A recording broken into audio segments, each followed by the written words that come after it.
take necessary action and keep me updated. বাংলাদেশের আইন শৃঙ্খলা রক্ষাকারী বাহিনীতে আসছে বড় পরিবর্তন। দীর্ঘদিনের elite force rapid action battalion বা র্যাব বিলুপ্ত করে নতুন নামে গঠন করা হচ্ছে স্পেশাল রেসপন্স ব্যাটালিয়ন, সংক্ষেপে এসআরবি। তাহলে নতুন এই বাহিনীর কাজ কি হবে আর কেনই বা এই বড় পরিবর্তনের সিদ্ধান্ত, চলুন জেনে নেওয়া যাক। স্বরাষ্ট্র মন্ত্রণালয় ইতিমধ্যে স্পেশাল রেসপন্স ব্যাটালিয়ন আইন 2026-এর খসড়া জনমতের জন্য প্রকাশ করেছে।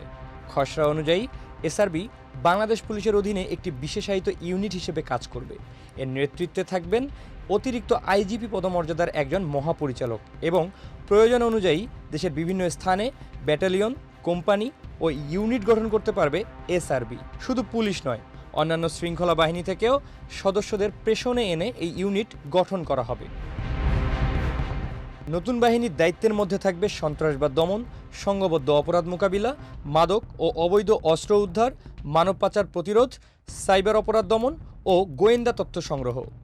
আদালত, সরকার বা পুলিশের মহাপরিদর্শকের নির্দেশে নির্দিষ্ট মামলার তদন্তও করতে পারবে এসআরবি। তবে সবচেয়ে গুরুত্বপূর্ণ সংযোজন হিসেবে রাখা হয়েছে অভিযোগ প্রতিকার কমিটি। নাগরিকদের অভিযোগ গ্রহণ, তদন্ত ও প্রয়োজনে ব্যবস্থা নেওয়ার সুপারিশ করার ক্ষমতা থাকবে এই কমিটির। পাশাপাশি সদস্যদের জন্য আরও বিস্তারিত শৃঙ্খলা বিধিও প্রস্তাব করা হয়েছে।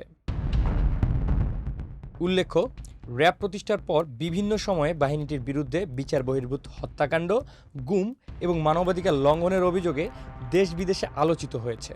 যদিও এসব অভিযোগ নিয়ে বিভিন্ন সময় সরকারের পক্ষ থেকে ভিন্ন অবস্থানও তুলে ধরা হয়েছে। সরকারের মতে নতুন এই আইনি কাঠামোর মাধ্যমে বাহিনীর কার্যক্রমে আরও জবাবদিহি, স্বচ্ছতা ও প্রাতিষ্ঠানিক সংস্কার নিশ্চিত করা সম্ভব হবে।